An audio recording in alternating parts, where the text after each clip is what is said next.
सुबह से शाम तक काम ही काम, ज़रा सी बेहतियाती और आपका जो काम है वो डबल हो जाता है।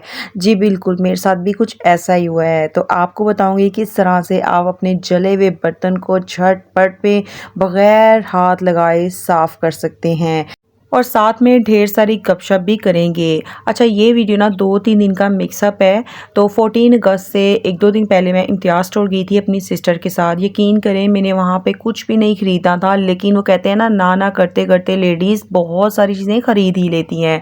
मेरे साथ भी कुछ ऐसा हुआ था। मैंने अपने किचन के रिलेटेड, बच्चों के लिए और घर के लिए कुछ चीज़ें ली थी, कुछ ऑर्गेनाइज़र लिए थे। आगे जाके मैं आपको वो भी दिखाऊँगी। अस्सलाम वालेकुम एवरीवन, मैं उम्मीद करती हूँ आप सब खैरियत से होंगे। अल्लाह पाक आप सबको हंसता बसता आबाद रखे, आप सबकी जायज़ हाजात पूरी करे और हमारे मुल्क को भी हिफ्ज़ व अमान में रखे। आमीन सुम्मा आमीन। स्टोर में ना अभी भी डेकोरेशन हो रही थी 14 अगस्त की। बहुत ही खूबसूरत डेकोरेशन ये लोग कर रहे थे। और इसके साथ ही जी हम लोगों ने कुछ ना भी ख़रीदना हो ना, लेकिन मुझे विंडो शॉपिंग करने का इतना ज़्यादा शौक़ है ना, मैं सब चीज़ें देखती हूँ, कुछ लेना हो या ना लेना हो। अच्छा, आपको पता है इस तरह से ना बहुत सारी चीज़ों के आइडियाज़ हो जाते हैं, हमें प्राइजेज़ का पता चल जाता है। इस तरह से बच्चों की स्टेशनरी भी यहाँ पे थी और काफ़ी ज़्यादा इन्होंने ऑफ़र्स भी लगाई हुई थी, आज़ादी सेल्स लगाई हुई थी। तो इस तरह से ना आप लोग भी ज़रूर अपने घर के पास जो स्टोर होते हैं ना, वहाँ पे ज़रूर जाया करें। ये जो बड़े-बड़े स्टोर्स होते हैं ना, ये रोज़ों में, ईद पर, इंडिपेंडेंस डे पे या फिर न्यू ईयर पे ना बहुत सारी ऑफ़र्स और सेल्स लगाते हैं। तो इन सभी चीज़ों से ना हम सबको फ़ायदा ज़रूर उठाना चाहिए। बस आप लोग क्वालिटी चेक कर लिया करें और जो प्राइस होती है ना चीज़ों की, वो कंपेयर कर लिया करें। जहाँ से आपको सस्ती लगे तो बस आपने ले लेनी है। इसके बाद हम लोग घर पर आ गए थे। अब चीज़ों की ना इतनी खुशी होती है ना, जब भी कोई घर के लिए, किचन के लिए, बच्चों के लिए चीज़ लेके आते हैं ना, उसकी अलग ही एक्साइटमेंट होती है। तो इस तरह से ना मैंने एक ये बड़ा वाला ऑर्गेनाइज़र लिया था और किचन के कुछ मसाले वगैरह ख़त्म हुए थे, वो लिए थे। और इस तरह से ना ये कसूरी मेथी का वहाँ पे इतना बड़ा पैकेट ना बहुत ही सस्ता ऑफ़र में लगा हुआ था, तो ये भी मैंने ले लिया था। साथ में बच्चों के कुछ स्नैक्स थे और इसके साथ ही मैंने ये एक बड़ा वाला बॉक्स लिया था। इसकी क्वालिटी बहुत ही अच्छी है और जो इसका मटेरियल है ना, वो बहुत ही ज़बरदस्त है, बहुत ही मज़बूत है। इसको ना मैं बच्चों की स्टेशनरी के लिए यूज़ करूँगी। इसके साथ ही तमाम चीज़ों को ना मैंने अच्छे तरीके से जगह पे रख दिया था। अच्छा, ये जो बच्चों के कलर्स और पेंट्स हैं ना, ये रह गए थे क्योंकि जब मैं शॉपिंग करके आई थी ना, तो ये बच्चों ने फ़ौरन से निकाल लिए थे। तो ये मैंने अभी देखे हैं, तो मैंने कहा चलें ये भी शेयर करती हूँ। बच्चों के लिए इतने अच्छे और सस्ते मिलते हैं ना, बच्चों को इस तरह की मिनी-मिनी चीज़ें ना बहुत अच्छी लगती हैं, बहुत एक्साइटेड होते हैं। और ये मैंने पेंट्स कलर लिए थे और वाटर कलर है और ये इतनी अच्छी ऑफर्स में लगे हुए थे ना, 150 में और 110 में भी ये दोनों चीज़ें आई हैं। इस तरह से बजट में रहते हुए शॉपिंग हो जाए बच्चों के लिए, तो बच्चे भी खुश और मॉमीज़ भी खुश, क्योंकि बच्चों के साथ तो सारी बहारें होती हैं। माँ बाप बच्चों के लिए तो सब कुछ करते हैं और इस तरह से मैं अपने बच्चों के लिए ज़रूर शॉपिंग करती हूँ। मैं घर के लिए कोई भी चीज़ खरीदने जाती हूँ ना, तो बच्चों को छोटी छोटी चीज़ें ज़रूर लेके देती हूँ। अच्छा जी, इसके बाद बारी आ जाती है इस बर्तन को साफ़ करने की। अच्छा, ज़रा सी बेहतियाती मैंने ये की कि मैंने चावल गर्म करने के लिए रखे, तब गैस बहुत कम आ रही थी। जैसे ही मैं 10 मिनट के लिए कमरे में बैठी हूँ, गैस इतनी तेज़ आ गई, क्योंकि शायद गैस का टाइम हो गया हुआ था। तो गैस आई तो मेरे सारे चावल जल गए और इसको साफ़ करना इतना ज़्यादा मुश्किल था। तो मैं आपको बताती हूँ आपने करना क्या है। पानी डाल देना है, जौन सा भी बर्तन आपका जल चुका है, और उसमें काला तेल ऐड कर देना है। काला तेल हर जगह से मिल जाता है। पानी शामिल करें, काला तेल शामिल करें, हल्का सा मिक्स करें और इसे चूल्हे पे चढ़ा दें। अगर आपका चाय वाला बर्तन जल चुका है, दूध वाला बर्तन जल चुका है, या सालन वाला देगचा है, चावलों वाला देगचा है, जो भी है ना, बगैर हाथ लगाए आप इसे साफ़ कर सकते हैं। यकीन करें, आप इस पानी को चूल्हे पे चढ़ाएं और इसे अच्छा खासा पकने दें। इसमें बॉयल आने दें, 2-4 बॉयल आने देंगे। हल्का सा आपने बीच में चम्मच चलाना है, जो चीज़ चिपकी होगी ना, वो आहिस्ता आहिस्ता से उतरने लगेगी। बीच बीच में मैं चम्मच चला देती थी। 3-4 बॉयल आए, उसके बाद आपने तमाम जो पानी है वो गिरा देना है और इसके बाद आप रिज़ल्ट्स चेक करिएगा, इतने ज़बरदस्त। और ये देखें जी, जो तमाम चावल जले हुए थे ना, वो आहिस्ता आहिस्ता उतरना शुरू हो गए। अगर आपके चावल या खाना चिपका रह जाए, तो हल्का सा आप लोहे वाला जो कूचा होता है ना, वो लगा दीजिएगा। यकीन करें, एकदम नीट क्लीन हो जाएगा आपका बाउल। और ये देखिए, इतना ज़्यादा चमकने लग गया था ना, तो बस आप लोगों ने भी परेशान नहीं होना है। इस तरह की बेहतियाती सबसे हो जाती है, मेरे से भी हुई है। अब मैं इसको अच्छे तरीके से ना दोबारा से एक बार कूचा लगा रही हूँ कि कोई कसर रह गई हो, कहीं चिपक गया हो खाना, तो वो भी उतर जाए। अच्छे तरीके से साफ़ करेंगे, वॉश करेंगे और ज़बरदस्त किस्म का ये धुल जाएगा बग़ैर मेहनत के। और इसके बाद बर्तन आपको ऐसा मिलेगा चमचमाता हुआ कि आप बाज़ार से अभी ख़रीद के लाए हैं। इसके बाद मैं किचन में दोबारा से आ गई थी, आटा गूँध रही हूँ, अपने लिए खाना रेडी करूँगी। अच्छा, जो स्टार्टिंग में मैंने आपको एक बड़ा वाला रेड ऑर्गेनाइज़र दिखाया था ना, एक बॉक्स दिखाया था जो मैं अभी बाय करके लाई हूँ, उसको ना आप मल्टीपर्पज़ के लिए यूज़ कर सकते हैं। अक्सर लोगों के जो किचन है वो नॉन मॉड्यूलर होते हैं, वहाँ पे कैबिनेट्स नहीं होते ना, तो आप इसके अंदर अपनी ग्रॉसरी ऑर्गेनाइज़ कर सकते हैं। इसके अलावा अक्सर लोगों की या फिर बच्चियों की ज्वेलरी, पौनियाँ वगैरह इधर-उधर बिखरी होती है ना, तो आप अपनी ज्वेलरी को, अपने हेयर बैंड्स को, पिन्स को, पौनियों को इसके अंदर अच्छे तरीके से रख सकती हैं, क्योंकि इनकी जो क्वालिटीज़ होती है ना बहुत ही अच्छी होती है और ये बहुत ही सस्ते मिलते हैं। इसके अलावा आप इसके अंदर अपनी बहुत सारी चीज़ें ऐसी रख सकती हैं जिसकी आपको डेली बेसिस में ज़रूरत होती है।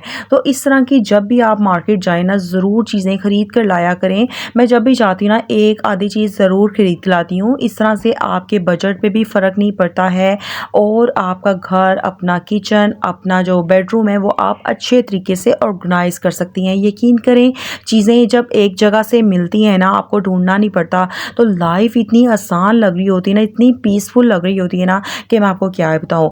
लाइफ को आसान, पीसफुल और ख़ूबसूरत बनाने के लिए थोड़ी-सी प्लानिंग और मेहनत की ज़रूरत होती है, समझ-बूझ की ज़रूरत होती है। इन तीनों चारों चीज़ों का मिलाप हो जाए, यकीन माने ज़िंदगी आपको जन्नत की तरह लगेगी। और ये देखें, बातों-बातों में मैंने आटा भी गूँध लिया। यकीन करें, मुझे आटा गूँधना इतना मुश्किल लगता है ना, लेकिन जब ये गूँध लेती हूँ ना मैं आटा, तो मुझे ऐसा लगता है कि मैंने किचन का सारा काम कर लिया। फ्रिज में सालन हो या ना हो, आटा पड़ा हो तो मैं बड़ी ही पुरसकून होती हूँ। यकीन करें, फ्रिज में आटा पड़ा हो ना, तो आप कुछ भी बच्चों के लिए या अपने लिए बना सकते हैं। आलू का पराठा बन जाता है, अंडे के साथ आप बच्चों को सर्व कर सकते हैं, चीनी वाला पराठा बना सकते हैं। और जब आटा गूँध लेती हूँ ना, इसके साथ ही मैंने बर्तन भी धो लेने होते हैं, सिंक को भी अच्छे तरीके से मैं वॉश कर लेती हूँ। डेली बेसिस पे जब हम सिंक को अच्छे से साफ़ करते हैं ना, तो बिल्कुल भी स्मेल नहीं आती है, फंगस नहीं लगता है। और इसके साथ ही ये स्पंज और स्क्रबर है ना, जिससे मैं बर्तन धो रही हूँ, ये इतना अच्छा है, ये भी मैं न्यू ही लेके आई हूँ। पहले मैं जो नेट वाली जालियाँ होती है ना कपड़े की, वो यूज़ करती थी, और ये मैंने मार्केट में देखा, ये इतना अच्छा है। इसके अंदर फ़ोम है और बारीक-बारीक लोहे की जो जाली होती है ना, तारें होती हैं, वो भी इसके अंदर है, यानी कि हमें लोहे वाली जो तारों वाली जाली है ना, वो यूज़ करनी ही नहीं पड़ेगी। इसके अंदर झाग भी इतनी अच्छी बनती है और सारे बर्तन इतने अच्छे से साफ़ हो जाते हैं। इस तरह के जो प्लास्टिक की प्लेट्स हैं, बाउल्स हैं, अक्सर गंदे रह जाते हैं, उनका कलर ख़राब हो जाता है, ये किनारे पे जो खाना है ना वो चिपक जाता है। लेकिन इस तरह के स्पंचेस से ना इतनी ज़बरदस्त सफाई होती है, बर्तन भी चमकते हैं और आपको लोहे वाली जो तारों वाली जाली है ना, वो भी इस्तेमाल नहीं करनी पड़ती। तो मैं तो इस तरह के जो चीज़ें हैं ना ज़रूर लेके आती हूँ, न्यू-न्यू एक्सपीरियंस करने का मुझे बड़ा ही शौक़ है। तो ये जो मैं लेके आई ना, ये बड़ा ही ज़बरदस्त है, वरना मैं पहले ना वो नेट वाली जालियाँ यूज़ करती थी, जिनको धोते रहना पड़ता था, उसमें से वरना स्मेल आ जाती थी। और ये इतना ज़्यादा हैंडी है और इतने अच्छे से बर्तन भी नीट कर देता है। इसके बाद स्पंज के साथ ही ना मैंने अपने सिंक को भी साफ़ किया था और ये इतना चमक रहा था, तमाम जो काई थी या फिर जो चिकनाहट थी ना, वो भी इतनी झटपट में साफ़ हुई थी। इस तरह से आप भी अपने किचन की सफाई रखेंगे ना, यकीन करें, जब भी बर्तन धोएं तो फ़ौरन से अपने सिंक को साफ़ कर लें, 1 से 2 मिनट लगती हैं। इससे आपका जो सिंक है कभी भी गंदा नहीं होता, स्मेल नहीं आती, चिकनाहट नहीं लगी होती है। तो बस 2-3 मिनट लगते हैं और जो आपका किचन है वो इतना ज़्यादा महक रहा होता है। और ये चेक करें की शाइन, और ये इतना ज़्यादा पुराना सिंक है और इतना ज़बरदस्त साफ़ हो गया है। तो इस तरह से आटे को काफ़ी रेस्ट मिल चुका था। अब मैं किचन में दोबारा आ गई थी, अपने लिए खाना रेडी कर रही थी। खाने में सिर्फ मैंने एक ही रोटी और अंडा बनाना था। अगर हम लोग डेली के काम टाइम पे करें ना, तो हमें डीप क्लीनिंग की बिल्कुल भी ज़रूरत ना पड़े। जब भी मैं किचन में आती हूँ ना, तो एक बार में ही ना सारे काम कर लेती हूँ। 1 से 1.5 घंटा लगता है, खाना भी बन जाता है, आटा भी गूँध लेती हूँ, रोटियाँ बना लेती हूँ, बर्तन धो लेती हूँ। मतलब मुझे ना बार-बार किचन में आके काम करना बिल्कुल भी अच्छा नहीं लगता। मेरी कोशिश यही होती है कि एक बार किचन में आएँ और अपने सारे काम कर लें। तो जब भी हांडी रखी होती है ना, तो मैं दूसरी तरफ रोटियाँ बनाना शुरू कर देती हूँ, चूल्हे को साफ़ करती हूँ। यकीन करें, जब सालन गरम-गरम बन रहा होता है ना, चूल्हा भी गर्म होता है, अगर खाने की कोई छींट भी पड़ जाती है ना, तो मैं फ़ौरन से कपड़े से साफ़ करने लग जाती हूँ। मुझे ये पता नहीं अच्छी आदत है या बुरी, लेकिन मुझे चूल्हा गंदा इतना बुरा लगता है। तो जी, इस तरह से मैं अपने किचन को, अपने घर को कोशिश करती हूँ कि साफ़ सुथरा रखूँ। तो इससे जो लाइफ लाइफ है ना वो बहुत ही ज़्यादा आसान हो जाती है, आपको डीप क्लीनिंग की जो है ना वो ज़रूरत नहीं पड़ती है। और इसके साथ ही लाइफ को ईज़ी बनाने के लिए ना छोटे-छोटे ऑर्गेनाइज़र घर के लिए ज़रूर लाया करें। जब भी शॉपिंग करें ना एक आधी चीज़ ले आया करें, इससे बजट में भी फ़र्क नहीं पड़ता है और आप अपने घर को, किचन को अच्छे से ऑर्गेनाइज़ भी कर सकती हैं। और कोशिश किया करें जहाँ से आपको कम पैसों में और अच्छी क्वालिटी में चीज़ मिले वहाँ से ही खरीदें। और इन सब चीज़ों के अलावा अपने तमाम कामों को ना टाइम पे करने के लिए ज़रूरी है कि आप अपने दिन का आगाज़ ना सुबह सवेरे से करें। जब हम सुबह सवेरे उठते हैं ना यकीन करें पूरा दिन बहुत ही ज़्यादा एक्टिव और प्रोडक्टिव गुजरता है। सुबह के टाइम ना हर तरफ बहुत ही सुकून होता है, शोर नहीं होता, तो इस वक्त ना बहुत ही तेज़ी से हम लोग का दिमाग भी चल रहा होता है।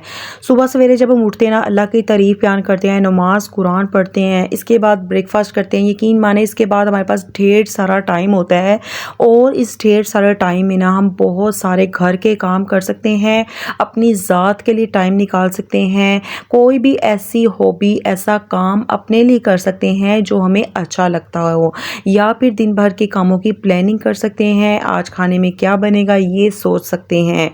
सुबह सवेरे उठना वाक़ई बहुत ज़्यादा मुश्किल लगता है, लेकिन 1 डेढ़ हफ़्ते की जो ट्रेनिंग है ना, जो आप अपने ऊपर ज़बर करेंगे, इसके बाद यकीन माने आपको अलार्म लगाने की भी ज़रूरत नहीं पड़ेगी।